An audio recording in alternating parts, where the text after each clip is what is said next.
Hello again, folks. I wanted to do just a short video today on using Desmos.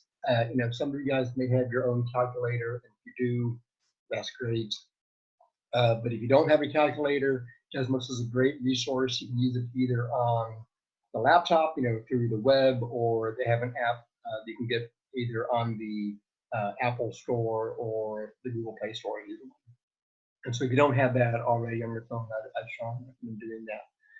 I'm going to be using the laptop version, the web version, but the functionality is the same regardless of what platform you're on. So once you go in, at least on the web version, you can hit start graphing. And when that comes up, and notice you actually can create an account. And if you use your school account or just your normal Gmail account or whatever email account you want to use, you can certainly do that, and that will enable you to save graphs for later on, for later reference and stuff like that. So I'm going to go ahead and sign in, and go and get and have that finished, just so I can save the graph later on, and I can post a link to the graphs that we do later on today.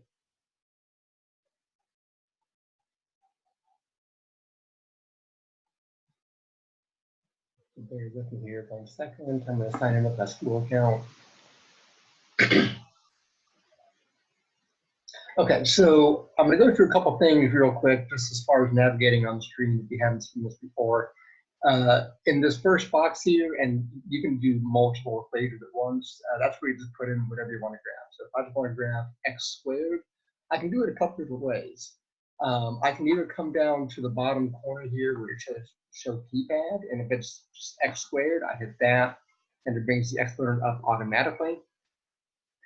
If you backspace and get rid of that and hit this button, the A to the B, it's just going to make that exponent place, and you can put whatever exponent you want to do, whether it's the third or what have you.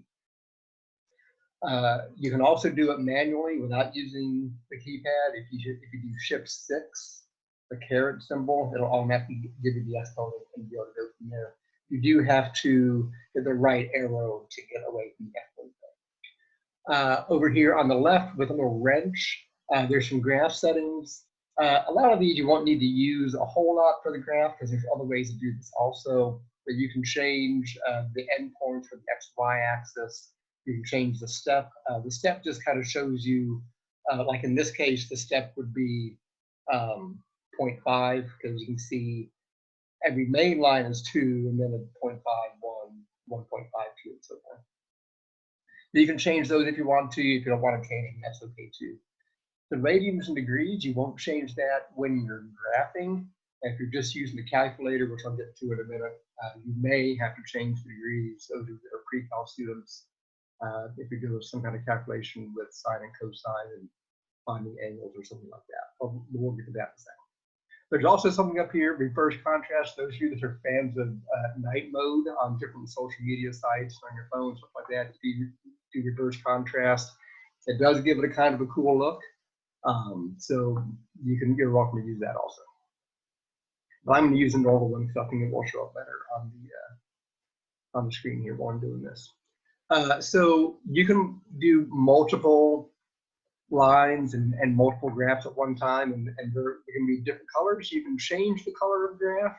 If you click on that the little circle here where it has the color, if you click and hold that, it's going to bring up some different styles. So you can change the color, you can change if it's dotted line or what have you, and you can do anything you want on there also. Okay. Once you have two different graphs up, if you highlight either of the graphs, it's going to bring up the two intersection points. As you go back over here, the intersection points will disappear, but you can re-highlight, again, either graph, and it'll show you where these two graphs are intersecting. If you want to get rid of one of the graphs, you can just hit the X button, hit the X on the side there, and it'll get rid of it. You can also do sliders. So like those of you that are in algebra or algebra 2, or even pre-cal for that matter, you might have been doing some transformations of different functions, but like the A and the H and the K and stuff like that. So you can type those in too. So I'm going to type in A parentheses X minus H, close parentheses, and then the caret squared, we'll just do a quadratic function, and then plus K on the outside. And notice when you do anything that's not an X, it's going to ask you if you want to add a slider. I'm just going to hit all. It's going to add these sliders for all of these things at once. And notice now, you can see that if you change the H value, it's going to slide the graph left and right. If you change the K value, it's going to slide the graph up and down. And if you change the A value, of course, it's going to get wider or narrower or begin deflecting or stuff like that. And those of you that are in algebra 1, those things should look pretty familiar to you. The other thing you can do, which is kind of handy, is if you highlight inside one of the sliders, you can actually set lower and upper bounds. Let's say I only wanted the H to go from -5 to 5.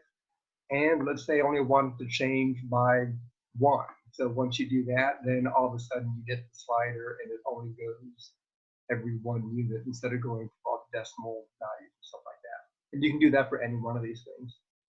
You can also change, you can also animate the graph. So if you hit the little play button right there, it's going to cycle through all of those things back and forth.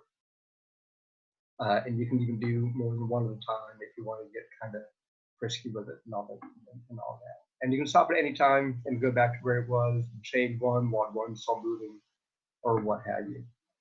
You can also change the animation properties. You can change if it goes always one direction, it goes back and forth like I have it set up. You can change the speed, anything like that.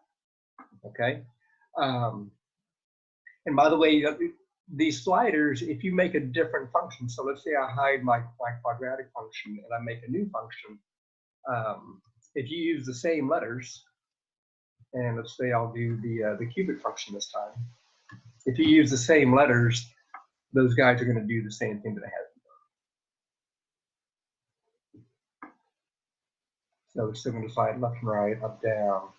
It'll still reflect and do the different vertical stretches and so on and so forth. Okay. Let's see what else on the graphing. You can also do inequalities. So if you do an inequality, again, if you don't have the keypad up, bring the keypad up. For an inequality, you do have to put the y in there. So you can do the y, but you see here, it's got the less than, greater than, all those kind of like that. So you can do y is less than or equal to, and again, we'll just do x squared.